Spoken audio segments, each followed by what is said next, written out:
Hi everyone, and today I wanted to share farmer's cheese pancakes with you guys. And to that we're gonna need some very dry farmer's cheese. It needs to be super dry in order for this to work. A little vanilla, sugar, egg, and some semolina. So that's pretty much it. What we're gonna do is combine everything together and just mix it up. So make sure your farmer's cheese has no liquid whatsoever, super dry and yeah. So we're gonna let the mixture stand for about 20-30 minutes for the semolina to kind of poof up. So once that's done, we're gonna grab our silicone and board in flour enough because it will be a little sticky. So working with half at a time, we're gonna make this like a sausage and use enough flour so your hands don't stick.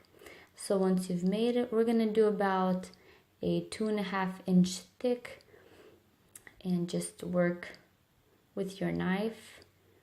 You can flour your knife if it gets too sticky. And then to make the nice rolls and tallness, add some more flour if you need. And then we're just gonna kind of roll it. At this point, you can see whatever works for you. You can use the help of a knife. I kind of just roll it and it kind of flattens that out on its own.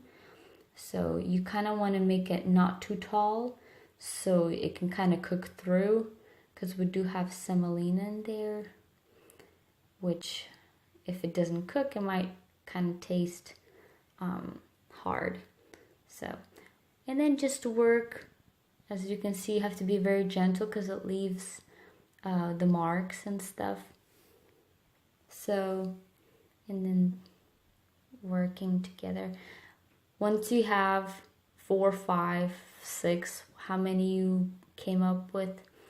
So we're gonna turn up our skillet, add some little oil, and on medium, well, more like low, on the lowest setting, you can. Enough for it to kind of slightly sizzle. Leave it there to cook until it browns on the bottom. Flip it carefully so your sides won't be flattened out. And there you have it. Easy, delicious, super for breakfast. It was gone really fast. I hope you guys enjoy watching. Please like and subscribe, and I'll see you guys next time.